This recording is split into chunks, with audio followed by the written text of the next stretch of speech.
Picture this. You're standing at a crossroads in your life, surrounded by people who claim to care about you, but something feels off. Their words don't match their actions. Their smiles hide agendas, and every time you try to break free, they pull you back with guilt, lies, or fake kindness. Sound familiar? If you've ever felt trapped by someone's manipulation, wondering why they change when you stand your ground, this video is for you. Welcome to ZENLIGHT 8, where we uncover the raw truth about human behavior through the lens of Stoic wisdom and practical self-improvement. Today, we're diving deep into the 7 tactics fake people use when they realize they can't control you, and more importantly, how to rise above them with unshakable strength. Stick with me until the end, because I'm sharing real, actionable strategies you can use right now to protect your peace and build a life of clarity and purpose. Let's get started. Imagine you're sitting across from someone you thought you knew, maybe a friend, a colleague, or even a family member. You've just called them out on a lie, a broken promise, or a subtle manipulation. You expect an honest conversation, maybe even an apology, but instead, their eyes narrow, their tone sharpens, and they fire back with, "You're blowing this out of proportion," or "That's not what I meant, you're just misunderstanding me." Suddenly, you're the one on trial, questioning whether you were too harsh, too quick to judge. This, my friends, is the first sign of a fake person losing their grip. They get defensive. Not the kind of defense that comes from honest self-reflection, but a calculated wall of excuses designed to protect their ego and keep you under their thumb. On ZENLIGHT 8, we're not just here to point out problems. We're here to arm you with the tools to see through them and come out stronger. So let's unpack this tactic, why it's so insidious, and how you can stand your ground without losing your peace. When fake people realize they can't deceive you anymore, their instinct isn't to own up, it's to double down. They twist the truth, shift the blame, and make you feel like you're the problem. Why? Because admitting they were wrong means admitting they've lost control, and control is their oxygen. They thrive on it, like a puppet master pulling strings in the shadows. The moment you cut those strings, they panic, not with tears or surrender, but with deflection. They'll say things like, "I can't believe you're making a big deal out of this," or "You're too sensitive." Notice the pattern. It's never about what they did. It's about how you're reacting. This isn't an apology. It's a smokescreen. They're not defending their actions. They're defending their power over you. And the scariest part? It works if you let it. Doubt creeps in, and before you know it, you're apologizing for their mistake. Let's ground this in a story. A few years back, I had a coworker who always had a knack for bending the truth. Deadlines missed? "Oh, I thought you were handling that." "Promises broken? I never said that. You must have misunderstood." One day, I caught them red-handed in a lie about a project we were both responsible for. Instead of owning it, they laughed it off, saying, "Wow, you're really worked up over nothing." It stung. For a moment, I wondered if I was overreacting.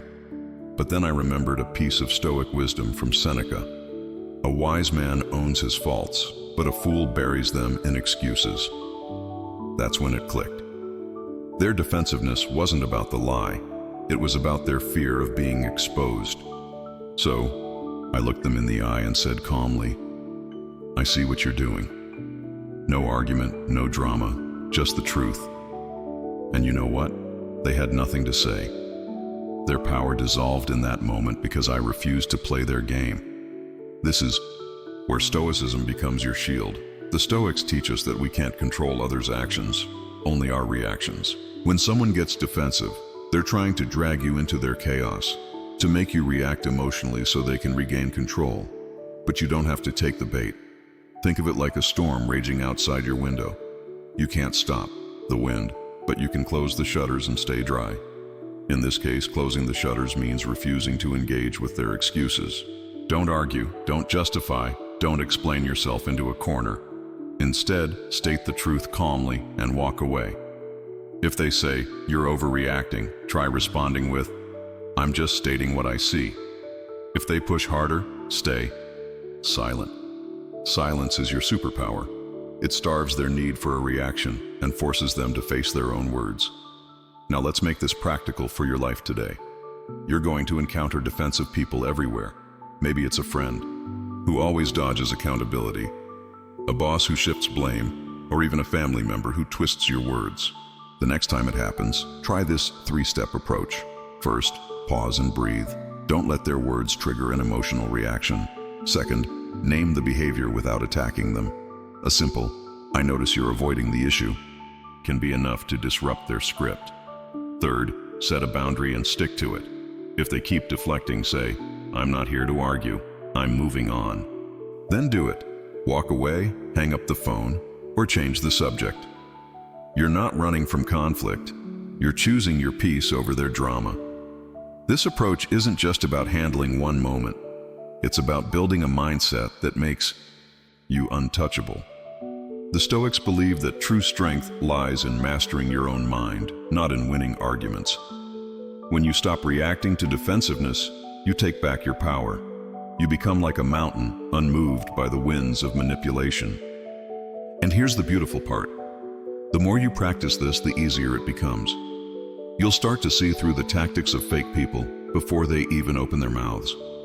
You'll feel lighter, freer, because you're no longer carrying the weight of their excuses. So, what's your story? Have you ever dealt with someone who deflected blame to avoid accountability? Drop it in the comments below. I read every single one, and I'd love to hear how you handled it. On ZENLIGHT 8, we're building a community of people who choose clarity over confusion, strength over manipulation. Stick with me, because up next we're diving into an even sneakier tactic fake people use when they lose control. They play the victim. You won't want to miss this. You've just stood your ground, called out a lie, or set a boundary with someone who's been manipulating you. You feel a spark of pride, like you're finally taking control of your life. But then, out of nowhere, the script flips. Suddenly, they're the one who's hurt. Their voice softens, their eyes widen, and they say something like, "I can't believe you'd think that of me. All I've ever done is try to help you." Before you know it, you're questioning yourself. Are you the bad guy here? Did you misjudge them? Welcome to the second tactic of fake people, playing the victim. On ZENLIGHT 8, we're peeling back the layers of manipulation to help you see the truth and protect your peace. This tactic is one of the most dangerous because it doesn't just attack your confidence, it twists your reality. Let's break it down, explore why it works, and arm you with Stoic tools to stay unshaken. When fake people realize their usual tricks, defensiveness, charm, or control, aren't working, they pull out the victim card. It's like a magician's sleight of hand. They redirect your attention from their actions to their supposed suffering. They'll sigh heavily and say, "I guess I'm just not good enough for you," or "I never thought you'd treat me this way." Notice how it's not about what they did, it's about how you've wronged them.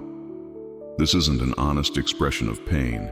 It's a calculated move to make you feel guilty, to pull you back into their orbit. They're not looking for resolution or understanding. They want sympathy, and more importantly, they want control. If they can make you doubt yourself, they can make you apologize, back down, or even beg for their forgiveness, all while they're the ones who broke your trust. Let's paint a picture. Imagine you're dealing with a friend who's been unreliable, always canceling plans at the last minute with flimsy excuses. You finally confront them, saying, "I need you to respect my time." Instead of owning up, they slump their shoulders, look away, and whisper, "I'm going through so much right now. I didn't realize you thought I was such a terrible friend." Suddenly, the conversation isn't about their behavior. It's about your supposed lack of compassion. You feel a pang of guilt, maybe even start to backtrack. That's the trap. They've turned the tables, making you the aggressor and them the wounded soul. And the worst part?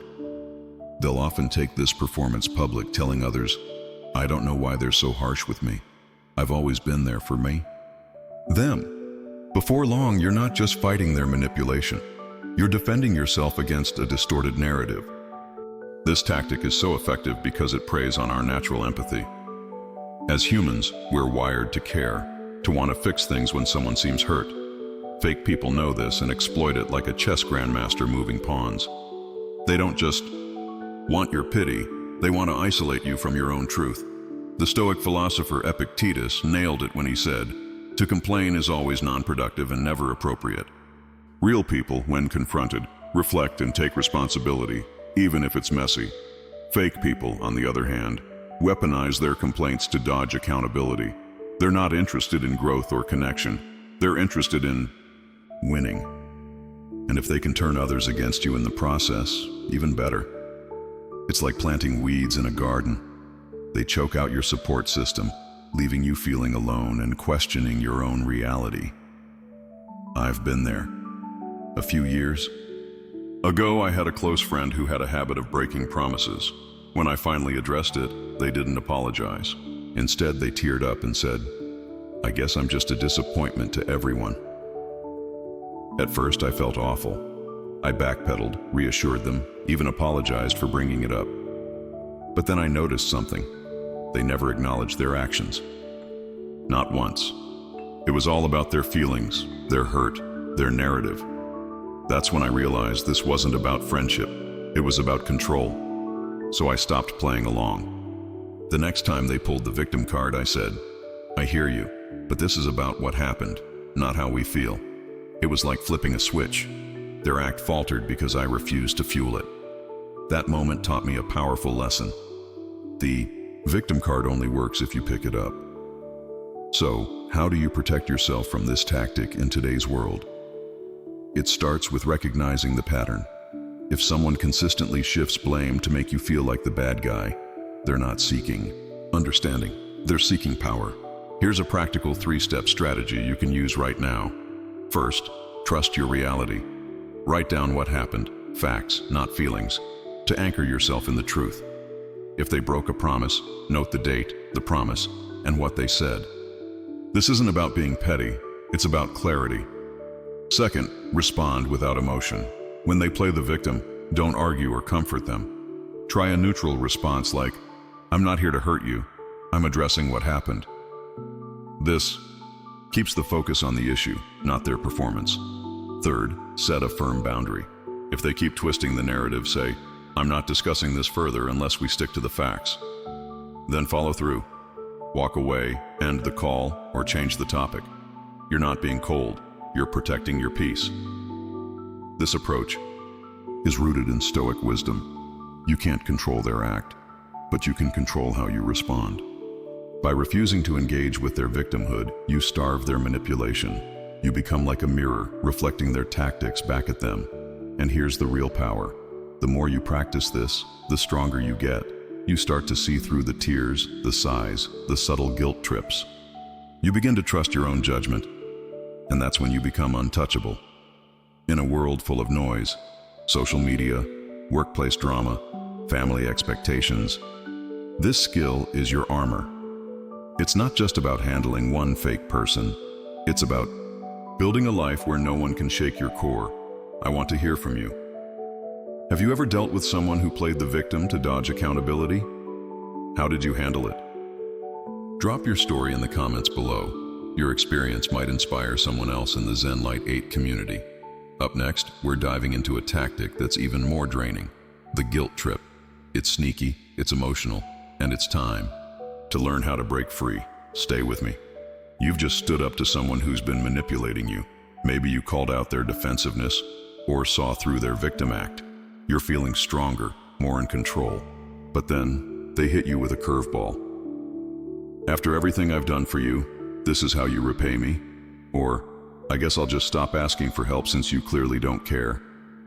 Your stomach twists, your resolve wavers, and suddenly, you're wondering if you're the one in the wrong. This is the guilt trip, the third tactic fake people use when they lose control. It's like an emotional landmine designed to make you doubt yourself and hand back the power you've just claimed. Here on ZENLIGHT 8, we're not just exposing these tactics, we're giving you the tools to disarm them. Let's dive into why guilt trips are so effective, how they work, and how you can break free with Stoic strength and practical strategies for today's world.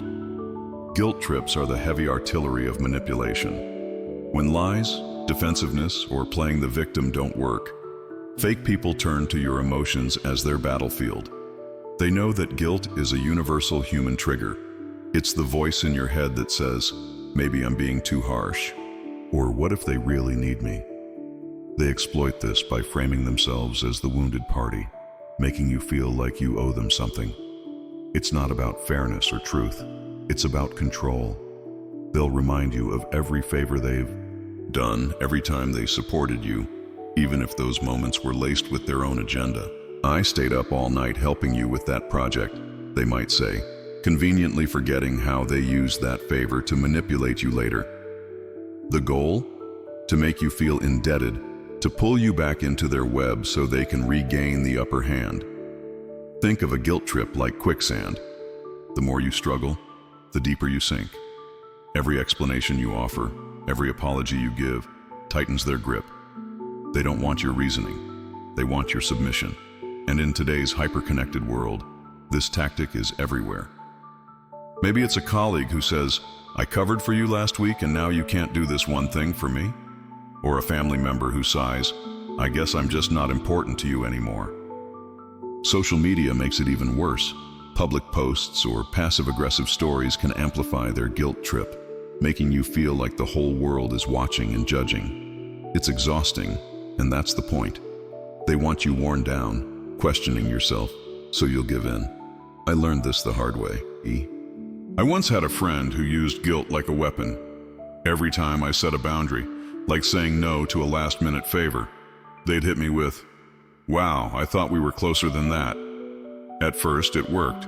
I'd feel bad, apologize, and bend over backward to make it right. But over time, I noticed a pattern. Their guilt trips never came with accountability. They never admitted their role in the conflict. It was always about what I owed them. One day, I decided to test the waters. When they pulled their usual line, I responded, "I hear you, but my boundary stands." No explanation, no debate. The silence that followed was deafening. They had nothing to say because I didn't feed their script. That's when I realized guilt only works if you let it. This is where Stoic wisdom becomes your lifeline. Epictetus said, "He who controls his emotions controls his destiny." Guilt trips thrive on your emotional reaction, your doubt, your fear of being the bad guy.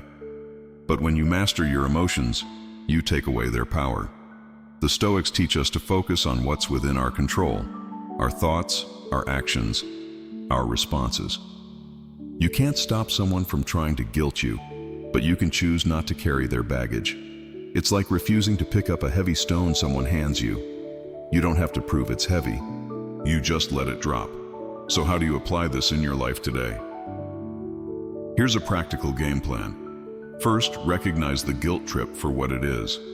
If someone's words make you feel responsible for their emotions, pause and ask yourself, am I truly at fault, or are they shifting blame? Write it down if you need to, facts over feelings. Second, respond with calm clarity. Try a phrase like, "I'm not responsible for how you feel about my decision." It's not harsh, it's honest. Third, reinforce your boundary. If they push harder, don't engage. Say, "I've said my piece, let's move on." Then follow through. Change the subject, leave the conversation, or mute their texts for a day. You're not being cruel. You're protecting your mental space. This strategy isn't just for one-off moments. It's a way to build emotional resilience. In a world where we're bombarded with expectations, at work, online, in relationships, learning to say no to guilt is like building a fortress around your mind. You start to see through the tactics, not just of one person, but of anyone who tries to manipulate your emotions. You become a lighthouse, steady and unshaken, no matter how stormy the seas. And the best part? This strength ripples outward. You'll inspire others to stand firm, to value their own peace over someone else's drama. What about you? Have you ever been guilt-tripped into doubting yourself? How did you break free? Share your story in the comments. I'm reading everyone, and your experience could light the way for someone else in the ZENLIGHT community. Next up, we're tackling a tactic that's even more insidious. When fake people spread lies about you. It's a low blow, but we've got the tools to rise above it. Keep watching. You've started to see through the fog of manipulation. You're standing firm against defensiveness, dodging victim acts, and shutting down guilt trips. But just when you think you're in the clear, you hear whispers. A friend pulls you aside and says, "I heard something about you, is it true?" Or you notice people acting distant, their eyes avoiding yours. You realize someone's been talking, twisting your story, painting you as the villain. This is the fourth tactic of fake people. When they can't control you, they try to control how others see you. On ZENLIGHT 8, we're here to expose these moves and give you the Stoic tools to stay grounded, no matter what lies are spread. Let's dive into why this tactic is so destructive, how it works, and how you can rise above it with unshakable strength. Spreading lies is the coward's weapon. Fake people don't confront you head-on. They work in the shadows, planting seeds of doubt about your character. They won't say, "I'm upset because you called me out." Instead, they'll whisper to others, "I don't want to say too much, but you should watch out for them." It's subtle, calculated, and devastatingly effective. They craft a narrative where they're the victim, misunderstood, betrayed, or unfairly treated, while you're the cold, untrustworthy one.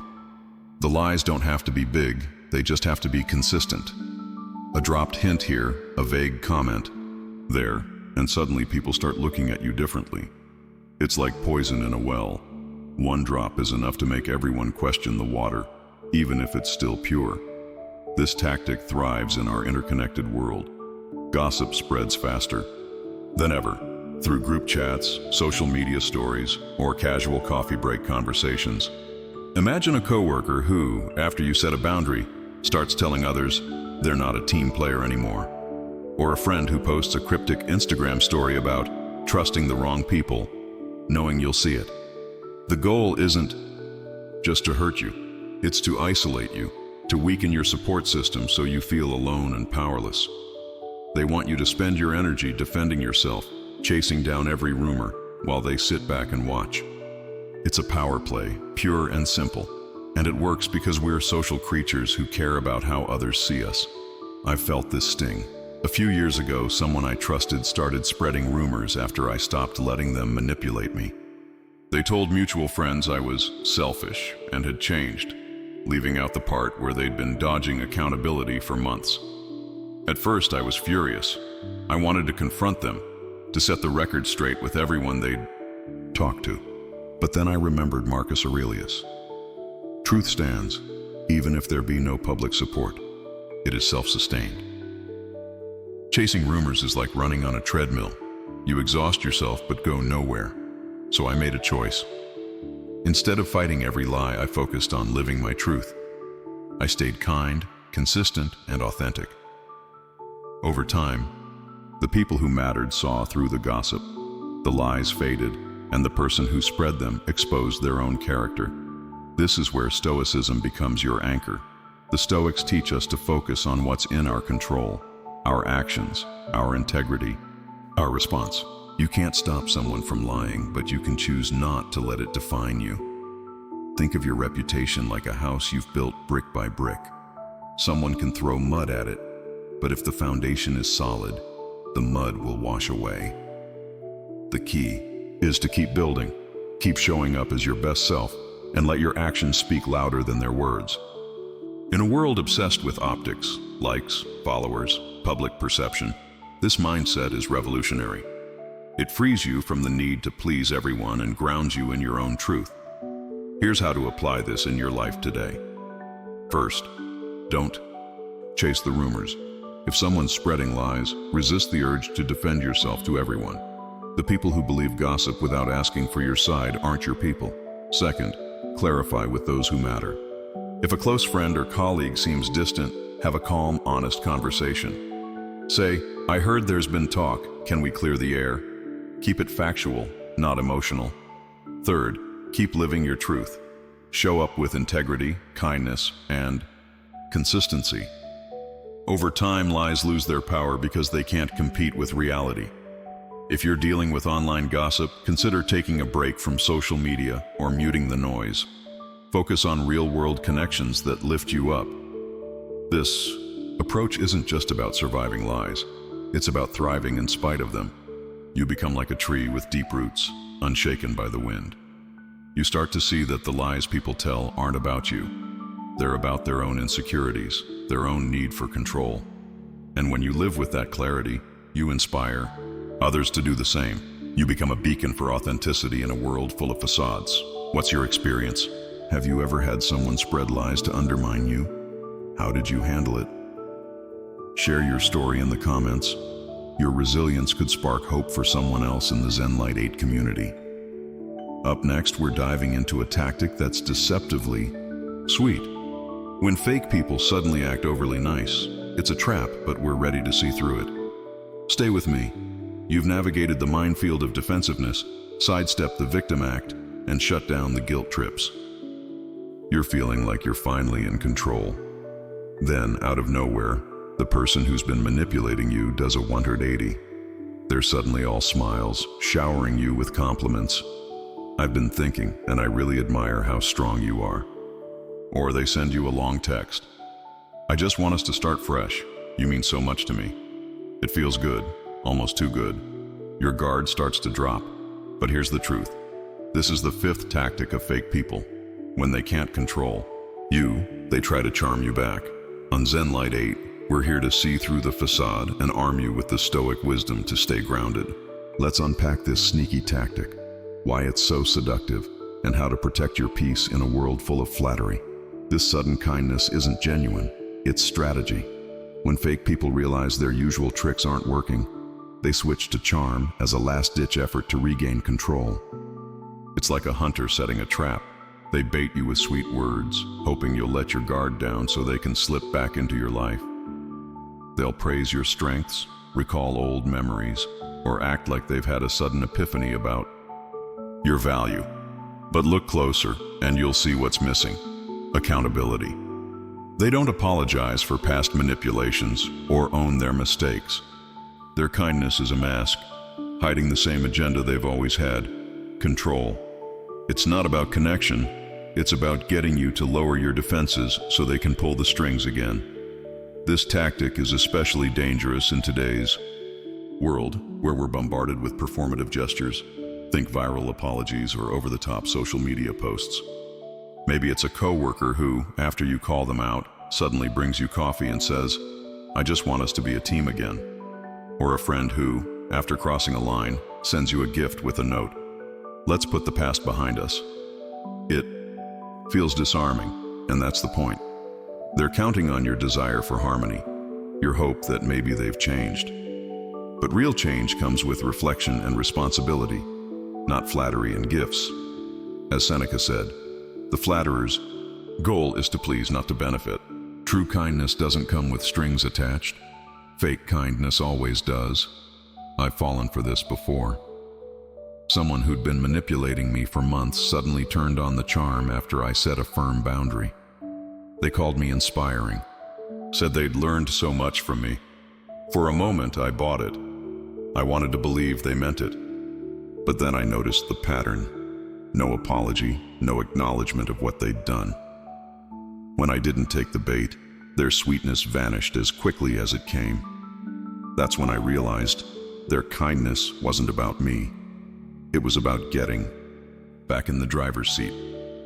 So I stayed firm, kept my boundary, and watched their true colors show. It wasn't easy, but it was liberating. Stoicism gives us the clarity to see through this. The Stoics teach us to judge people by their actions, not their words. Flattery feels good, but it's like sugar, sweet in the moment, empty in the long run. When someone suddenly turns overly nice, ask yourself, what's their track record? Have they taken responsibility for past wrongs? If the answer is no, their kindness is just a new costume for the same old manipulation. Your job isn't to call them out, it's to stay true to yourself. You don't need to reject their kindness outright. Just don't let it cloud your judgment. Keep your eyes on their actions, not their words. Here's how to handle this in your life today. First, pause and observe. If someone's suddenly overly nice, take a mental step back. Ask, what's changed and why now? Second, test their intentions. If they're praising you, respond with, "I appreciate that. Let's talk about what happened last time." If they dodge accountability, you've got your answer. Third, hold your boundary. Don't let their charm pull you back into old patterns. Say, "I'm glad you feel that way, but I'm sticking with my decision. Then keep moving forward. In a world where likes and compliments are currency, this mindset is your shield. You don't need everyone's approval. You need your own integrity. This approach builds more than just resilience. It builds confidence. You start to trust your ability to spot manipulation, to see through the sugarcoating. You become like a sailor who knows the difference between a calm sea and a siren's call. And when you live with that clarity, you inspire others to do the same. You show the world what it means to value substance over surface. What's your take? Have you ever been charmed by someone's sudden kindness, only to realize it was a tactic? How did you see through it? Drop your story in the comments. I'm reading them all, and your wisdom could light up the ZENLIGHT community. Next, we're tackling a tactic that's quieter but just as revealing: when fake people disappear. It's a move that says more about them than you. Stay tuned. You've stood your ground. You've seen through the defensiveness, the victim act, the guilt trips, the lies, and the fake kindness. You're feeling stronger, more in tune with your own truth. Then, one day you notice something strange. The person who's been pulling all these strings is gone. No calls, no texts, no check-ins. The friend who was once a constant presence, the colleague who always had a favor to ask, they've vanished without a word. This is the sixth tactic of fake people. When they can't control you, they disappear. On ZENLIGHT 8, we're here to uncover what this move really means and how you can use Stoic wisdom to turn their absence into your freedom. Let's dive in and explore why they leave, what it reveals, and how you can thrive in the space they leave behind.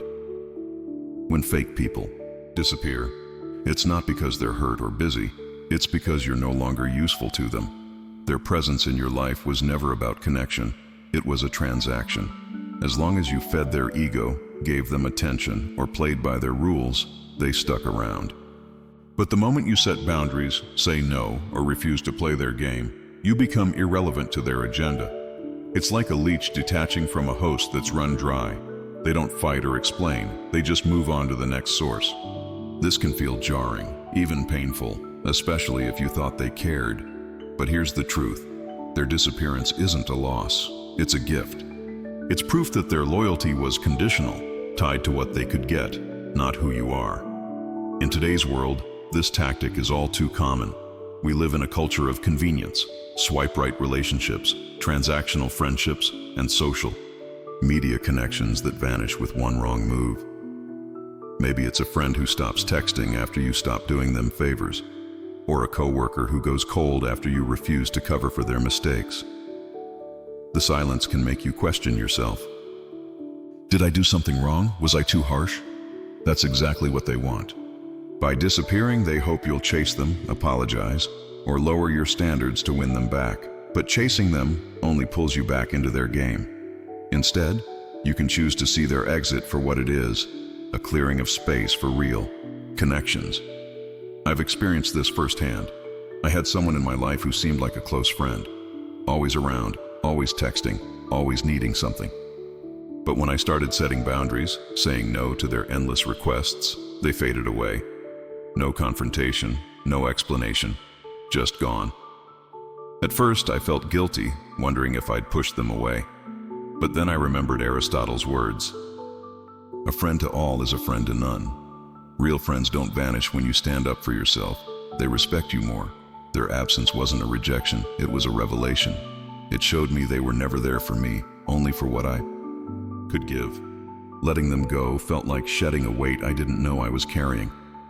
Stoicism gives us the lens to see this clearly.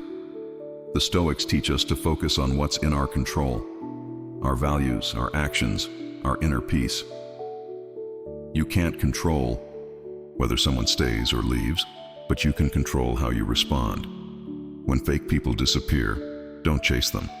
It's like running after a mirage in the desert. Instead, embrace the space they've left. Use it to nurture relationships with people who value you for you, not for what you provide. In a world where we're often judged by our usefulness, our productivity, our followers, our value, this mindset is radical. It's a declaration that your worth isn't tied to anyone else's approval. Here's how to apply this today. First, let them go. If someone disappears after you set a boundary, don't reach out. Their exit is their choice, and chasing them only gives them power. Second, reflect on the relationship. Ask yourself, was it mutual or was I always giving? Journaling can help you see the truth clearly. Third, invest in real connections. Reach out to the friend who's always been there, the colleague who respects your boundaries. These are the people who matter. In a practical sense, this might mean scheduling a coffee date, joining a community group, or even reconnecting with family. In a world that moves at 100 miles an hour, real relationships are your anchor. This approach doesn't just protect you, it transforms you. You start to value quality over quantity, substance over surface. You become like a gardener pruning away the weeds to let the real flowers bloom. And when you live this way, you attract people who see your worth, who stay because they respect you, not because they need you.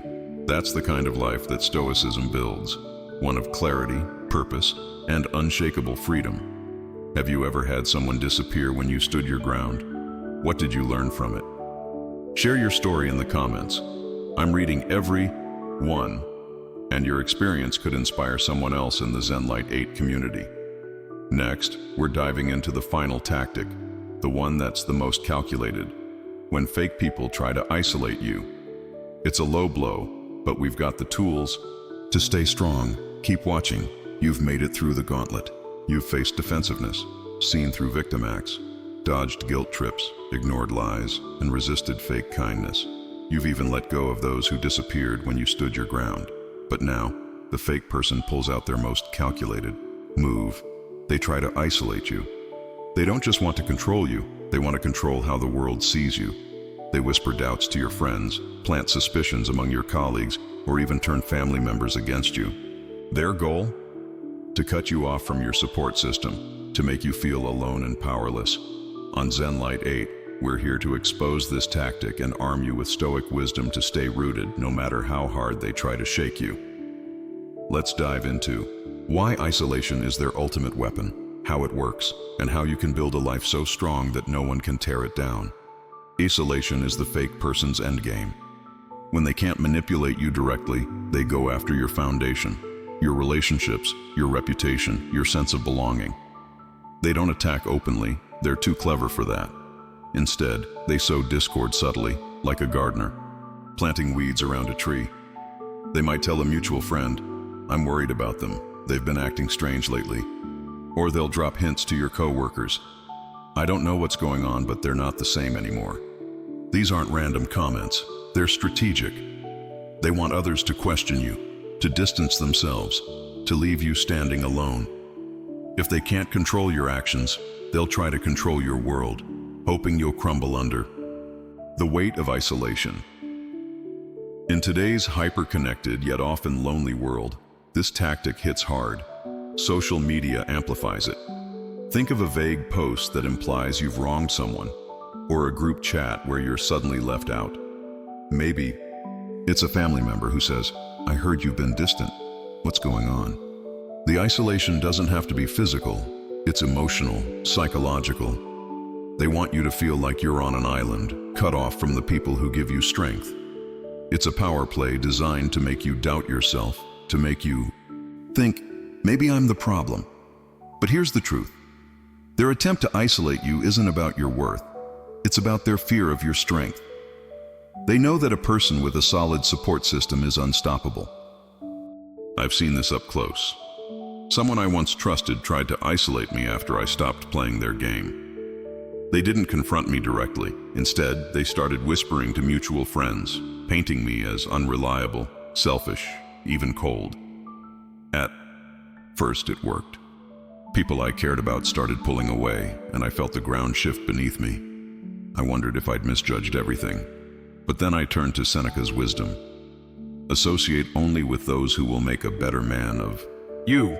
That's when I realized the people who believed the whispers without asking for my side weren't my people. So I focused on the relationships that mattered, the friends who asked, "What's really going on?" The colleagues who judged me by my actions, not gossip. Over time, the isolation attempt backfired. The person who tried to cut me off ended up exposing their own character. while I grew stronger with the people who stayed. Stoicism gives us the tools to weather this storm. The Stoics teach us that true strength comes from within, not from the number of people around us. You don't need everyone's approval. You need the right people, the ones who see your truth and stand by you. When someone tries to isolate you, they're betting on your fear of being alone. But Stoicism flips the script. Solitude isn't weakness. It's a chance to know yourself, to build a foundation no one can shake. You become like a lighthouse, shining bright even in the darkest storms. And when you live this way, you attract people who value your light, not those who want to dim it. Here's how to apply this in your life today. First, identify your core. Make a list of the people who truly know you, your ride or die friends, your supportive family, your trusted colleagues. These are your anchors. Reach out to them, not to vent, but to strengthen those bonds. Second, don't chase the doubters. If someone pulls away because of gossip, let them go. The right people will ask for your side or stand by you without needing an explanation. Third, build your inner strength. Spend 10 minutes a day journaling or meditating on your values. What makes you, you? This isn't just self-care, it's self-ownership. In a world where group chats and social media can make or break reputations, this mindset is your fortress. You don't need to fight every battle. You just need to stand firm in your truth. This approach doesn't just protect you, it empowers you. You start to see isolation attempts for what they are, a desperate move by someone who fears your independence. You become a magnet for real connections, the kind that lift you up instead of tearing you down. And when you live with that clarity, you inspire others to do the same.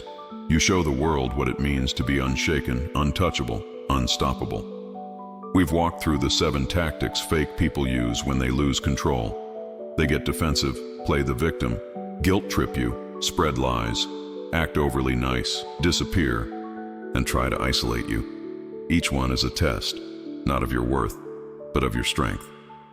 On ZENLIGHT, we're not just exposing these moves.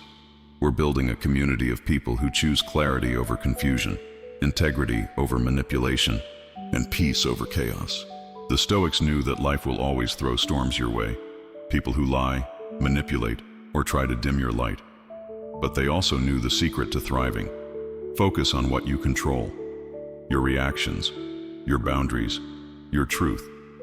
When you master these, you become like a mountain, unmoved by the winds of others' agendas. Here's my challenge to you. Take one lesson from this video and apply it this week. Maybe it's staying calm when someone gets defensive or refusing to pick up a guilt trip. Whatever it is, act on it and share your story in the comments below. Type "Unshaken Mind" if this resonated with you. I'm reading every comment, and your experience could inspire someone else in the ZENLIGHT 8 community. If you found value in this, hit that like button, subscribe, and ring the bell so you don't miss our next deep dive into Stoic wisdom and self-improvement. Together, we're building lives of purpose and strength. I'll see you in the next video. Stay unshaken. In today's fast-paced, hyper-connected world, the tactics of fake people are more prevalent than ever. Social media amplifies gossip, workplaces reward compliance over integrity, and relationships can feel transactional. But Stoicism offers a timeless antidote. Focus on your inner world. Set boundaries that protect your peace. Say no to draining requests, mute toxic group chats, or take a 24-hour social media detox. Build real connections by investing in the people who respect your truth, even if it's just 1 or 2. Journal daily to clarify your values and track when you've stood firm against manipulation. These small acts compound, turning you into someone who's not just surviving, but thriving. You don't need to control others, you need to control yourself. That's where true freedom lies.